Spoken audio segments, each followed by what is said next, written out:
Tara Expédition se finance sur des fonds privés, principalement, par du mécénat privé comme Agnès B, personnellement, c'est par entreprise, elle personnellement. Étienne Bourgois aussi, c'est personnellement. Et puis aussi des fondations d'entreprises, des fondations d'entreprises comme la Fondation Veolia, la Fondation EDF, des personnalités. Le prince Albert de Monaco a une fondation et depuis 7 ans il soutient ce projet Tara. Aussi depuis quelques temps des PME, des grosses PME françaises, parce qu'ils ont une vision, ils partagent la vision de Tara de cette question climatique, cette question de l'enjeu environnemental. Et bien sûr, un peu de collectivité locale. La région Bretagne a soutenu beaucoup ce projet Tara. Tara, sa maison est à Lorient, le port de Lorient et la ville de Lorient, l'agglomération de Lorient sont des soutiens depuis 7 ans, financiers aussi. Donc c'est assez divers et c'est assez un partenariat finalement public-privé très intéressant. Vous avez la recherche fondamentale du CNRS, du CEA, qui est l'excellence de la recherche française, qui vient sur le bateau, qui fait des missions avec ce bateau. Et avec qui on les monte, c'est pas que de la prestation, c'est vraiment intégré.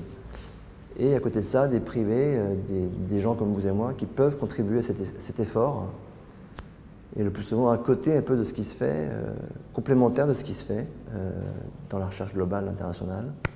Et ça, c'est intéressant.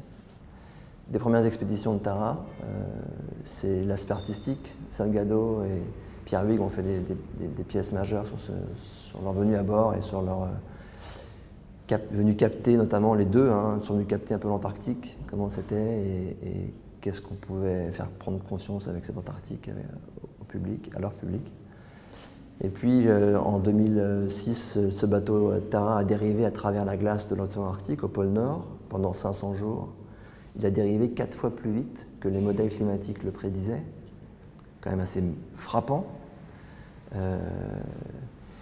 Et plus récemment, il y a plus quelques semaines de cela, dans la revue Science, une des plus grandes revues internationales scientifiques, une des 2 plus grandes, on a publié, les scientifiques ont publié 5 articles sur la biologie marine, sur ce que les travaux de Tara. On a même eu la couverture de ce magazine le 22 mai dernier, avec du plancton en couverture. Et ces découvertes, c'est le tout début. Si vous voulez donner une image, c'est comme si l'océan de surface était un grand hangar dans l'eau noire, et que depuis des années, on est avec une petite torche dans ce hangar pour voir qui c'est qui vit là-dedans, à une espèce microscopique.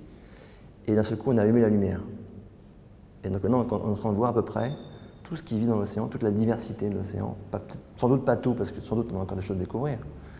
Et les premiers enseignements sont de plusieurs types, j'en dirais que 2 aujourd'hui. Le premier, c'est que la température est de très très loin le premier paramètre par rapport à ceux qu'on a regardés,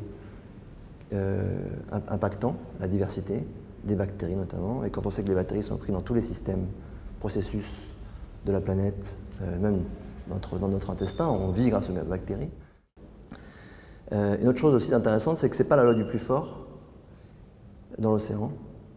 C'est la loi de celui qui résiste le plus et qui se développe le plus, c'est celui qui sait communiquer et travailler avec les autres, en symbiose, des parasites. Et ça, c'est intéressant parce qu'on pensait l'inverse. La théorie de Darwin était un peu de dire le plus fort, il gagne. Et dans l'océan, on s'en rend compte, là, parce qu'on a essayé de comprendre qui vivait avec qui, que la plupart des organismes vivent ensemble et travaillent ensemble. Ça, c'est assez encourageant, j'ai envie de dire.